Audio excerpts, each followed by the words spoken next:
News world India पर आपका स्वागत। इस समय हमारे साथ हैं दिल्ली के उप मुख्यमंत्री मनीष सिसोदिया जी। दिल्ली में शिक्षा को लेकर कई तरह के प्रयोग चल रहे हैं। हालांकि एक पूरा वर्ग है जो ये भी कहता है कि दरअसल आम आदमी पार्टी की सरकार काम करने की जगह शोर शराबा ज़्यादा कर रही है, प्रचार कर रही है, अखबारों में भी, सोशल मीडिया पर भी और बाकी जगहों पर भी, और उनका जो फेल्योर है उसको छिपाया जा रहा है। मनीष जी, स्वागत है आपका न्यूज़ वर्ल्ड इंडिया पर। और मेरा पहला सवाल, शिक्षा को लेकर के भी कहा जाता है कि ये काफ़ी समय से आप लोग कर रहे हैं कि जो प्राइवेट स्कूल हैं उसमें फीस नहीं बढ़े, बाकी चीज़ें खर्चे नहीं बढ़े। प्राइवेट स्कूलों की अपनी एक इकोनॉमी होती है और जब तक सरकारी स्कूल जो हैं क्वालिटी के स्तर पर उनको चुनौती नहीं देंगे तब तक प्राइवेट स्कूलों की मनमानी खत्म नहीं हो सकती। तो लोगों को लगता है कि प्राइवेट स्कूल को लेकर के जो आप लोग कार्रवाई कर रहे हैं वो सिर्फ दिखावा है। नहीं, देखिए, प्राइवेट स्कूलों की फ़ीस कम हुई, मुझे नहीं लगता कि देश के इतिहास में कभी भी जो ये प्राइवेट स्कूलों में भी दो तरह के स्कूल हैं। एक तो अच्छे स्कूल हैं जो शिक्षा पे ज़्यादा ध्यान दे रहे हैं, एक है टीचिंग शॉप जो कमाने पे ज़्यादा ध्यान दे रहे हैं। तो मेरा आशा टीचिंग शॉप से है कि ये टीचिंग शॉप्स देश के इतिहास में पहली बार अपनी फ़ीस कम कर रहे हैं। पिछले मैंने 15-20 दिन से सख्ती की है, इनको नोटिस पे नोटिस दिए हैं, इनको चेतावनी दी है और 2 स्कूल्स को मैं टेक ओवर करने की तैयारी कर रहा हूँ अगर वो बात नहीं मानेंगे तो ऐसे में करीब 30-35 स्कूल्स ने बाकायदा लिखित ऑर्डर जारी करके अपनी फ़ीस वापस करी है पेरेंट्स को। 400-500 स्कूल्स को हमने जनरल डायरेक्शन इशू कर रखी है कि फ़ीस मत बढ़ाना अपनी। तो अगर हम इसके बारे में बात नहीं करेंगे तो ये बात लोगों तक कैसे पहुंचेगी? तो स्कूल उनको ठगता रहेगा। तो हमारा जो काम है ये हमारे काम का हिस्सा है शैलेश जी कि हम लोगों को भी इसके बारे में बताएं, वरना लोगों को पता नहीं चलेगा और लोग ठगे जाएंगे। ठीक है, ये आप लोगों को बताएं, लेकिन जो प्राइवेट स्कूल हैं उनका अपना तर्क है। उनका कहना है कि हम जो बच्चों से फीस लेते हैं उसी से स्कूल चलाते हैं। हर साल हमारा 10-15% केवल जो सैलरी है उसका बिल बढ़ जाता है, तो आखिरकार उसकी भरपाई हम कहाँ से करेंगे? नहीं, बिल्कुल ठीक है, इसमें मुझे कोई दिक्कत नहीं है। जो स्कूल बच्चों से फीस लेके, पेरेंट्स से फीस लेके और स्कूल में खर्च कर रहा है वो स्कूल फीस बढ़ाए। अदालत के फैसले में ये कहा गया है, कानून भी ये कहता है कि आप सरकार से सैंक्शन ले लें, आप दिखाएं कि देखो आपके इतने खर्चे हैं और इतनी आप फीस ले रहे हैं, आपको इतनी और बढ़ाने की जरूरत है, ले लीजिए, किसने मना किया है। लेकिन अगर आप खर्चे छिपाएंगे, आमदनी छिपाएंगे और अपनी जो स्कूल के मालिक लोग हैं, चेयरमैन्स हैं, उनकी मर्सिडीज़ पे खर्च करेंगे, कोठियों पे खर्च करेंगे, किसी और शहर में जाकर नया स्कूल खोलना चाहेंगे, तो पेरेंट्स के और स्टूडेंट्स के खर्चे पे आप अपना साम्राज्य फैलाएंगे, इसके मैं खिलाफ हूँ। लेकिन अगर वो एक्सपेंशन नहीं करें, जिस तरह की स्थिति है, आप देखिए स्कूलों की तो बहुत कमी है, सरकार उतने स्कूल खोल नहीं पा रही है, तो जाहिर सी बात है जो प्राइवेट सेक्टर में खोलेगा वो या तो बैंक से लोन ले या फिर जो पुराने उसके स्कूल हैं उससे कुछ सरप्लस निकाले, यही तरीका हो सकता है। तो एक तरह से जो स्कूल नहीं खुलेंगे तो एक भयानक स्थिति आ जाएगी। नए स्कूल खोले, मैं कब कह रहा हूँ, लेकिन हमारे देश में शैलेश जी शिक्षा फिलैंथ्रोपी का काम मानी जाती है, राष्ट्र निर्माण का काम मानी जाती है। हलवाई की दुकान नहीं है शिक्षा। अगर आपको प्रॉफिट और लॉस ही देखना है तो जाकर हलवाई की दुकान खोल लीजिए, लेकिन अगर आपको शिक्षा के क्षेत्र में आना है, शिक्षा बहुत पवित्र काम है, ये देश के निर्माण का काम है, धंधा नहीं है। तो आप आइए, आपके पास पैसा है, आपने एक बार लगाया, आप उसको लेके आप थोड़ा थोड़ा फीस लीजिए लोगों से, फीस में कोई दिक्कत नहीं है। लेकिन आपकी ग्रीड अगर पूरा साम्राज्य फैलाने की है, आप पैसा लोन लीजिए, कहीं से और लगाइए। आप अपने फिलैंथ्रोपी का मतलब है आपके पास पैसा है, आप शिक्षा के क्षेत्र में लगाना चाहते हैं, आपके पास में सपोज 10 करोड़ 20 करोड़ रुपए था, आपने लगा दिया, अब आप स्कूल को ऑटोमेटेड फंक्शन में ले जाना चाहते हैं, वो तो फिलैंथ्रोपी है। लेकिन अगर आप सोच रहे हैं कि आप एक जगह से कमा के दूसरी जगह लगाएंगे, फिर तो एक हलवाई की दुकान खोलिए ना, उसके बाद उसकी ब्रांचेस खोलते चले जाइए, मना कौन करता है।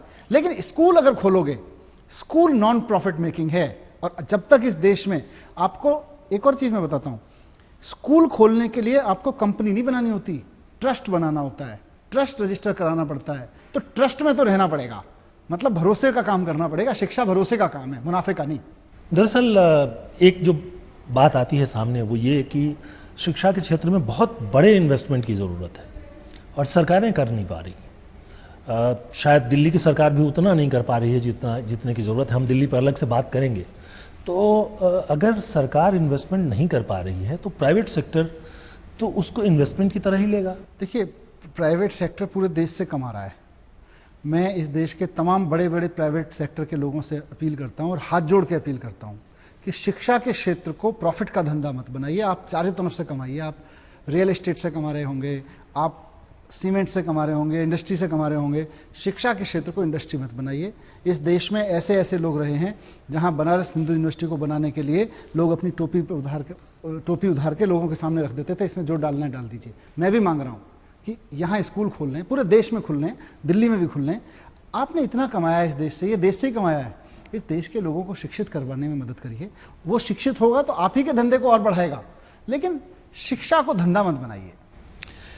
एक महत्वपूर्ण बात यह है कि आज से 20 साल 25 साल पहले देखें तो जो सरकारी स्कूल थे उनमें शिक्षा का जो स्तर था वो प्राइवेट स्कूलों से बहुत ख़राब नहीं था, और इसलिए बच्चों को संकोच नहीं होता था, कोई उनको बुरा नहीं लगता था कि मैं क्यों सरकारी स्कूल में पढ़ रहा हूँ और प्राइवेट स्कूल का बच्चा जो है वो बहुत होनहार है, अच्छा है, हमसे ज़्यादा बेहतर है। इसका और इस 20 सालों में क्या हुआ कि प्राइवेट स्कूलों ने अपना जो उनकी क्वालिटी है, क्वालिटी ऑफ एजुकेशन है, उसको तो थोड़ा इम्प्रूव किया, बढ़ाया, और सरकारी क्षेत्र में हर जगह गिर गया। तो अगर सरकारी क्षेत्र उनको कम्पीट नहीं कर पाएगा तो शायद बहुत मुश्किल है। सरकारी क्षेत्र को कॉम्पीट करने की ज़रूरत नहीं है, कॉम्प्लीमेंट करने की ज़रूरत है। प्राइवेट और सरकारी दोनों ही देश का हिस्सा हैं, लेकिन ये फेल क्यों हुए इसकी हिस्ट्री को भी हमें समझना पड़ेगा। आप आज जितने भी नामी ग्रामी प्राइवेट स्कूल हैं उनकी बैकग्राउंड निकाल के देखिए, कितने मंत्रियों के स्कूल हैं, कितने अफसरों के स्कूल हैं, कितनी पार्टी के नेताओं ने स्कूल खोल रखे हैं। ये पार्टी के नेता और ये मंत्री कभी भी नहीं चाहेंगे कि गवर्नमेंट के स्कूल चलें, क्योंकि गवर्नमेंट का स्कूल चल गया तो लोग अपने बच्चों को प्राइवेट स्कूल की महंगी शिक्षा में क्यों भेजेंगे। इसलिए जानबूझ के, जिस 20 साल की आप बात कर रहे हैं, जानबूझ के सरकारी स्कूलों का स्तर खराब किया गया ताकि मंत्रियों द्वारा खोले हुए, एमएलएस द्वारा, नेताओं द्वारा खोले हुए प्राइवेट स्कूल चल सकें, अफसरों द्वारा। आप बाकी एमएलए और मंत्री को छोड़ देते हैं, इस देश के कितने शिक्षा मंत्री और उनके परिवार के लोग अलग अलग राज्यों में, मैं कह रहा हूँ, या पूर्व शिक्षा मंत्रियों की बात कर लीजिए, अपने स्कूल चला रहे हैं। अगर इस देश में किसी राज्य में कोई आदमी जो शिक्षा के क्षेत्र से जुड़ा हुआ है, चाहे शिक्षा अधिकारी है, शिक्षा मंत्री है, कुछ और है, अगर वो प्राइवेट स्कूल खोल के चला सकता है तो वो गवर्नमेंट के स्कूल क्यों नहीं चला सकता था। तो गवर्नमेंट के स्कूल्स को जानबूझ के बर्बाद किया गया। मैं मेहनत कर रहा हूं उन पे। पिछले 1 साल में हमने लोगों में कॉन्फिडेंस बनाने की कोशिश की है। जैसे आप कहते हैं ना, बार बार हम शोर ज़्यादा मचाते हैं, हमने टीचर्स ट्रेनिंग कराई, अब 8000 कमरे खोले हमने नए। तो 8000 कमरे अगर दिल्ली के सरकारी स्कूलों में जुड़ रहे हैं तो वो बात लोगों को पता चलेगी, तभी तो लोग अपने सरकारी स्कूल पर कॉन्फिडेंस पैदा। लेकिन आपने कहा था कि 5000 नए स्कूल खोलेंगे, वो अभी 500 सॉरी, तो वो तो दिख नहीं रहा। 8000 नए कमरों का जोड़ने का मतलब ही शैलेश जी कम से कम 200-250 स्कूल के बराबर आ जाता है। अगर एक शिफ्ट देखें और उनको 2 शिफ्ट में यूज़ करता हूं तो 400 स्कूलों के बराबर की इंफ्रास्ट्रक्चर जोड़ रहा हूं, और 21 स्कूल नए खड़े हो गए। अगर 2 शिफ्ट में उनको यूज़ करूंगा तो 42 यूज़ हो जाएंगे। तो 450 के करीब का इंफ्रास्ट्रक्चर तो मैं 1 साल के अंदर अंदर जोड़ रहा हूँ। और ये मैं नहीं कर रहा, यहाँ पीडब्ल्यूडी से लेके, शिक्षा विभाग से लेके सब लोग लगे हुए हैं, दिन रात काम कर रहे हैं, तब ये जुड़ पा रहे हैं। तो मैं ये भी नहीं, मेरा अभी भी भरोसा है कि 500 स्कूल भी और भी खुलेंगे। अभी 500 तो क्या, देखिए मैं आपके सामने एक डेटा रखना चाहता हूँ। दिल्ली के सरकारी स्कूलों में इस वक्त 16 लाख बच्चे पढ़ते हैं। बहुत सारे स्कूलों की हालत ये है कि वहाँ 100 बच्चे, 150 बच्चे भी, कुछ स्कूलों में 150 तक बच्चे क्लासरूम में बैठते हैं। 10 लाख बच्चे अभी हमारे पास प्राइवेट स्कूल में, 26 लाख बच्चे हैं सारे। मेरा अपना मानना है कि दिल्ली के सरकारी स्कूलों की कैपेसिटी हमें इतनी बढ़ानी पड़ेगी कि इन 26 के 26 लाख बच्चों को समा सके, 40-50 बच्चों तक समा सके। इतनी कैपेसिटी हमें इंक्रीज करनी ही करनी है। 8000 नए क्लासरूम खोल रहे हैं, जहाँ जहाँ जगह मिल रही है वहाँ 1 साल में 400-450 स्कूलों के बराबर नया इंफ्रास्ट्रक्चर जोड़ देना, तो ये बैंडविड्थ बढ़ रही है धीरे धीरे। नहीं, लेकिन क्वालिटी एजुकेशन में ठीक है, बिल्डिंग आ जाए, बिल्डिंग के बारे में, उस बिल्डिंग की क्वालिटी क्या है। बहुत सारे लोग अपने बच्चों को इसलिए भी सरकारी स्कूल में नहीं भेजना चाहते। एक पहले लोग कहते थे, अभी भी शायद कहते हैं, कि किसी ने पूछा कि ये इस मोहल्ले में स्कूल कहाँ है, तो उन्होंने कहा सीधे चले जाओ, जो गिरी हुई बिल्डिंग मिलेगी, जिसका छत सबसे ख़राब होगा और जहाँ सबसे ज़्यादा बदबू होगा, वही स्कूल है।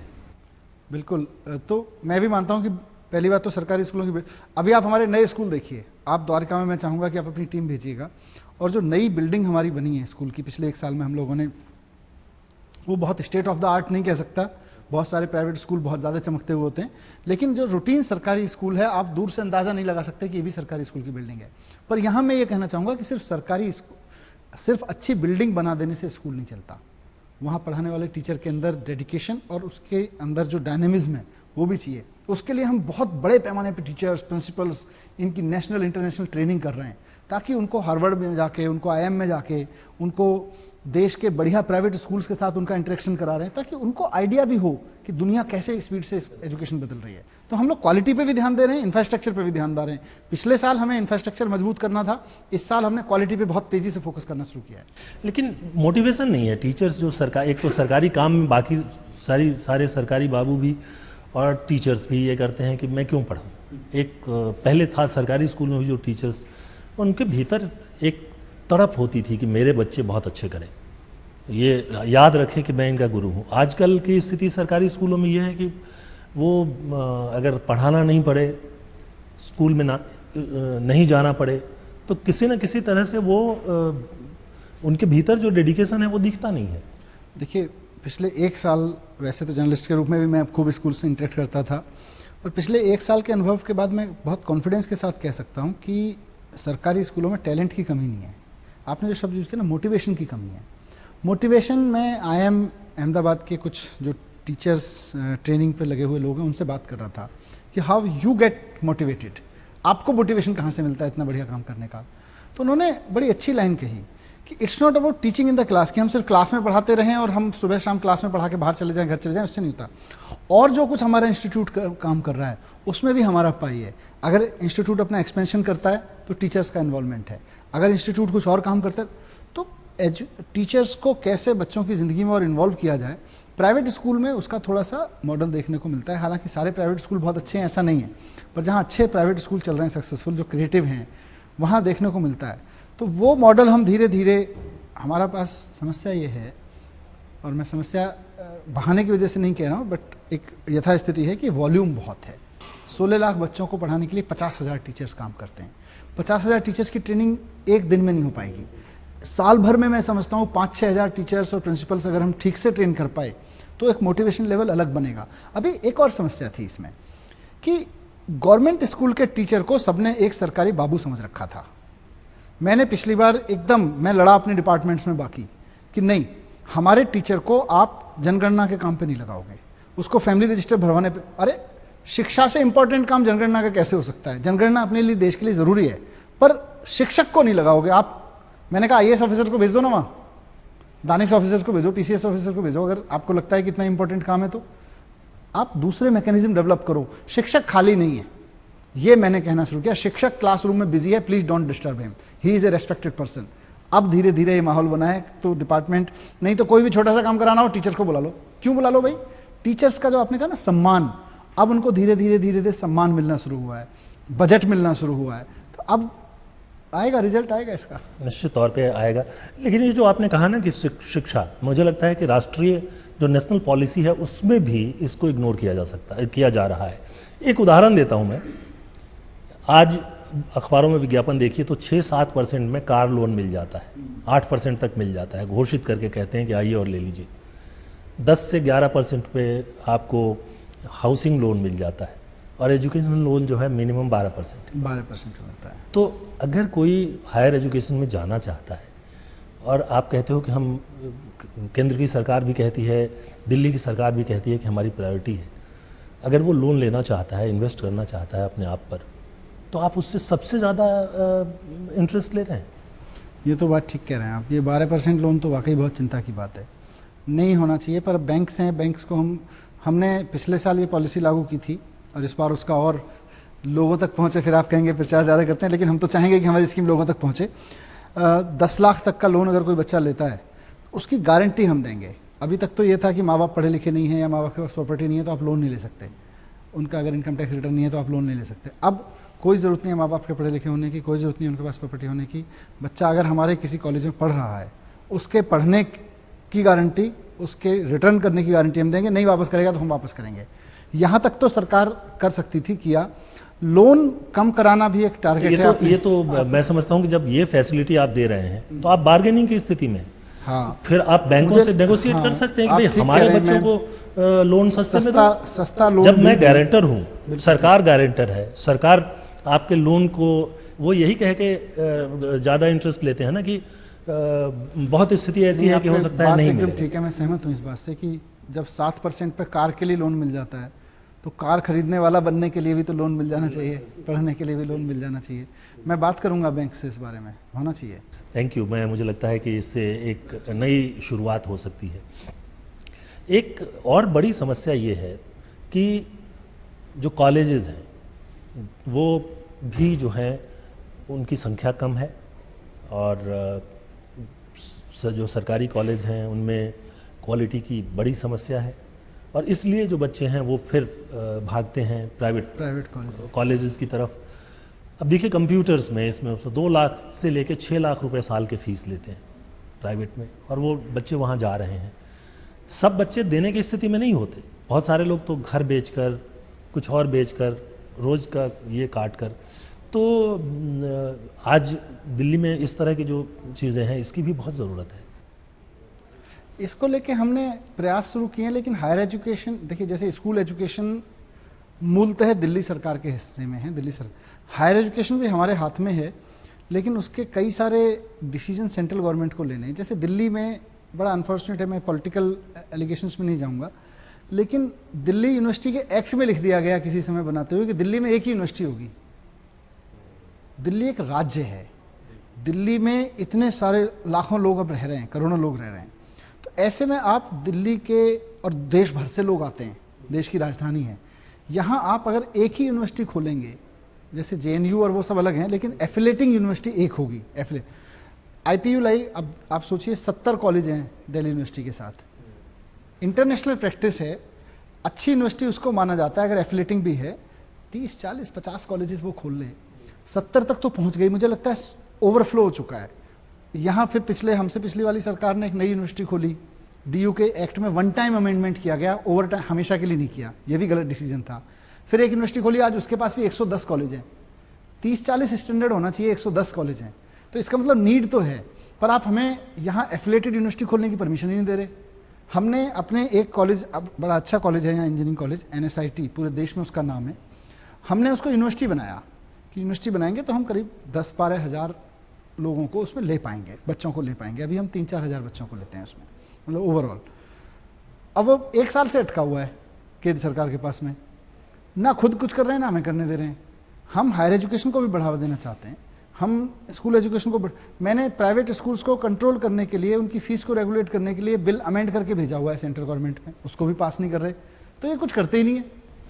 तो वो एक तो ठीक है कि वो दिल्ली सरकार के साथ कुछ न कुछ उनकी असहमति दिखती है, दूसरा ये है कि संसद आजकल केवल हंगामे होते हैं, तो जाहिर सी बात है कि पर जिन विधानसभाओं में काम हो रहा है उनको अप्रूवल तो आप अपने दफ्तरों में बैठ के दे सकते हैं, वो तो उनको विधानसभा में भी नहीं ले जाना, सिर्फ केंद्र सरकार को मंजूरी करके देनी है।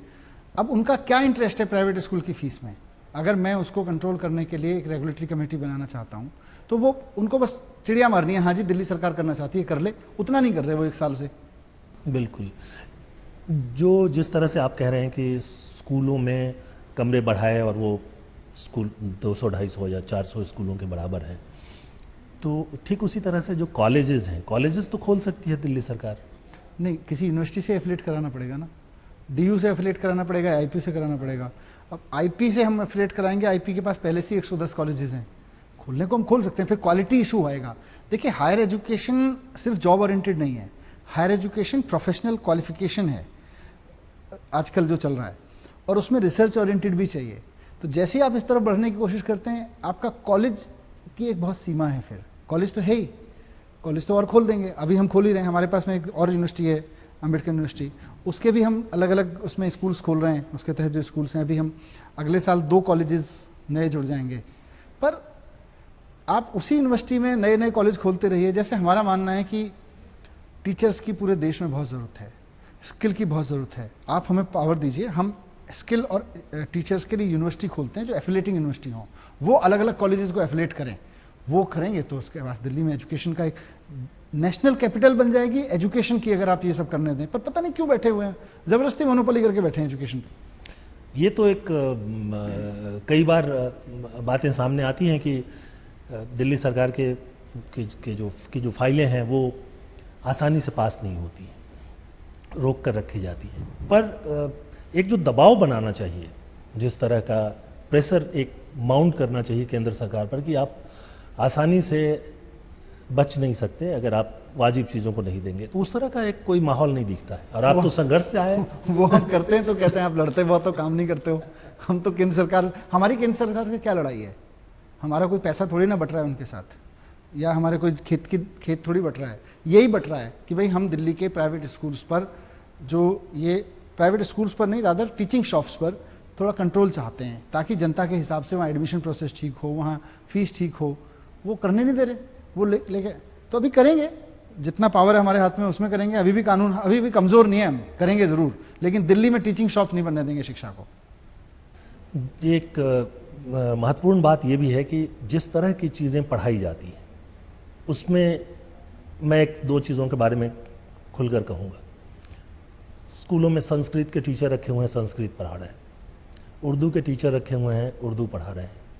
संस्कृत में एमए तक, और ठीक है कुछ लोग शोध के लिए करना चाहते हैं तो करें, लेकिन हर स्कूल में आप पढ़ा रहे हैं संस्कृत। एक टीचर आपने, एक या कई टीचर वहाँ लगा रखे हैं, मिलना क्या है उससे स्टूडेंट को? स्टूडेंट तो उस विषय को इसलिए ले लेता है कि लोग कहते हैं कि संस्कृत ले लो।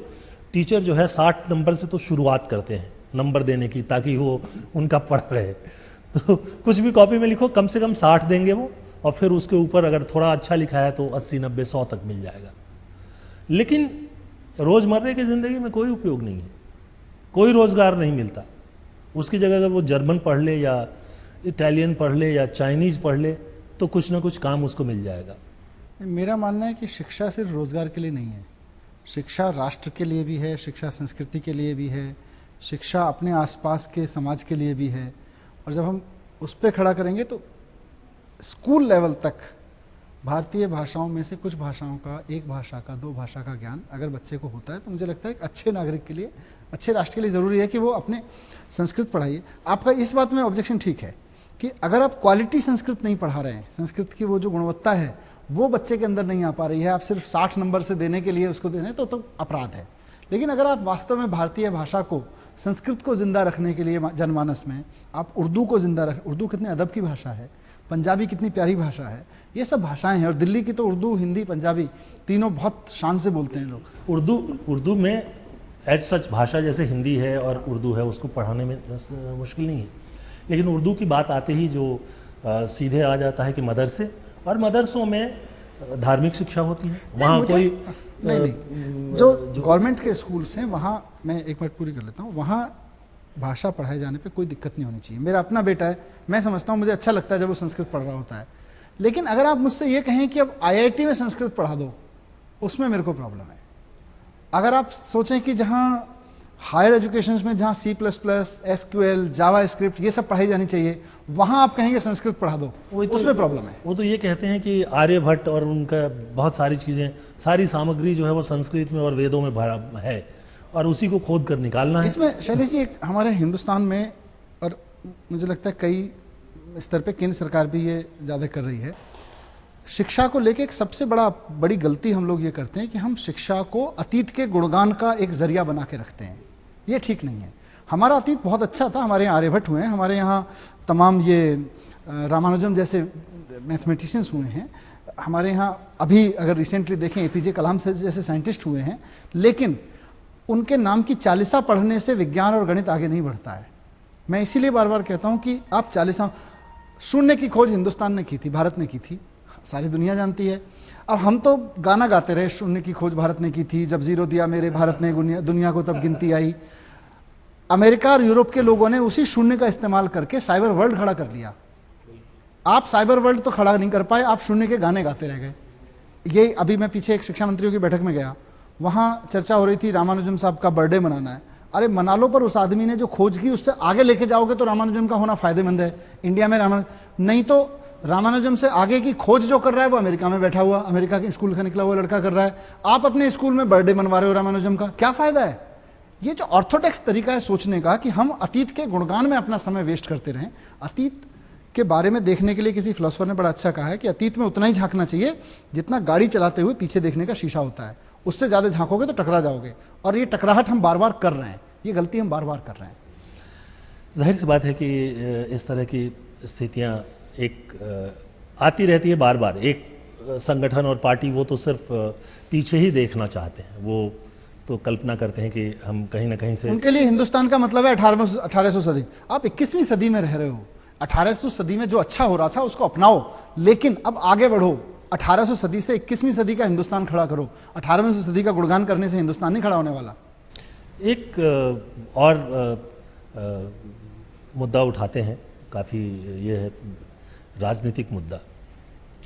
पंजाब में बड़ी सरगर्मी है, आम आदमी पार्टी जो है वो ऐसा लग रहा है कि दूसरी छलांग लगाने की कोशिश पंजाब में कर रही है। आपके हिसाब से कौन से फैक्टर्स हैं जो पंजाब में मदद कर सकते हैं आम आदमी पार्टी को? मुझे लगता है कि दिल्ली में दिल्ली की जनता ने जो प्रयोग किया, एक ईमानदार सरकार चुनी तो बिजली पानी उस सब के बिल कम हो गए, एजुकेशन ठीक हो रही है, हेल्थ ठीक हो रहा है, किसानों के लिए मददगार सरकार है। वही पंजाब के लोग भी चाहते हैं, पंजाब के लोग भी वही प्रयोग करने को तैयार हैं जो वहाँ से मेरे पास फीडबैक मिल रही है। क्योंकि जिस तरह से दिल्ली का अद्भुत प्रयोग था, 70 में से 67 सीटें देके इतना भरोसा जताया, और उस भरोसे पे आज ये सरकार कायम है, ये सरकार काम कर रही है। वही काम अब दिल्ली की सरकार का काम पूरे देश में जनता को समझ में आ रहा है। उनको लग रहा है कि यार ये तो ठीक है, ये लोग बिजली भी सस्ती, बिजली में बेईमानी नहीं, पानी में बेईमानी नहीं, अस्पताल भी ठीक होने लग रहे हैं, जनता के लिए मोहल्ला में क्लिनिक खुल गए, पुल बनाने में भी 100-100 करोड़ रुपए बच जा रहे हैं। तो अच्छा है, ऐसी सरकार तो हर राज्य में आनी चाहिए। यानी आपको लगता है कि भ्रष्टाचार अभी भी मुद्दा है? बिल्कुल मुद्दा है। अभी जीवित है। लोगों को लगने लगा था कि अन्ना जी के आंदोलन के बाद भ्रष्टाचार जो है वो कोई बड़ा मुद्दा नहीं रह गया है। नहीं, भ्रष्टाचार तो देखिए, एक पुल बनने में भ्रष्टाचार होता है, एक सर्टिफिकेट बनने में किसी गरीब आदमी से पैसा लिया जाता है, वो भी भ्रष्टाचार है। एक भी आदमी से certificate, caste certificate, birth certificate बनवाने का जब तक पैसा मांगा जाता रहेगा तब तक मुद्दा है। वो तो उसी मुद्दे से 500 रुपये किसी आदमी से आप, 100 रुपये किसी आदमी से आप उसका बर्थ सर्टिफिकेट बनाने के लिए रिश्वत लेते हो। जब तक ये धंधा चलेगा तब तक भ्रष्टाचार मुद्दा रहेगा। तो भ्रष्टाचार को मुद्दा खत्म करना है तो भ्रष्टाचार खत्म होना पड़ेगा। तो इसी हिसाब से आम आदमी पार्टी के बारे में चर्चा ये भी है कि गोवा पर भी नज़र है। पंजाब भी भ्रष्टाचार को लेकर काफ़ी त्रस्त है, और गोवा में भी बहुत बड़ा मुद्दा है भ्रष्टाचार को लेके। देखिए, ऐसे तो देश भर में मुद्दा है, पर आम आदमी पार्टी की अपनी एक तरह की राजनीति है, हमारा राजनीति करने का अपना एक अंदाज है। हम लोग सिर्फ चुनाव लड़ना हमारा कैरियर नहीं है कि हम पहली बार 3% वोट ले आएंगे तो ये स्टेटस मिल जाएगा, फिर 3 विधायक आ जाएंगे तो ये स्टेटस मिल जाएगा। वो कैरियरिस्ट अप्रोच है। हमको तो ये करना है जो हम दिल्ली में कर रहे हैं। तो ये करने के लिए तो सरकार चाहिए। जहां हमें भरोसा हो रहा है कि सरकार बन जाएगी वहां हम चुनाव लड़ रहे हैं। जहां हमारी तैयारी है, पार्टी की तैयारी है, संगठन की तैयारी है, वहां हम चुनाव लड़ रहे हैं। मनीष जी, बहुत बहुत धन्यवाद हमारे साथ शामिल होने के लिए। न्यूज़ वर्ल्ड इंडिया पर अभी आप देख रहे थे दिल्ली के उप मुख्यमंत्री मनीष सिसोदिया जी से खास बातचीत। ये बातचीत यहीं ख़त्म होती है, लेकिन न्यूज़ वर्ल्ड इंडिया पर खबरों का सिलसिला जारी है।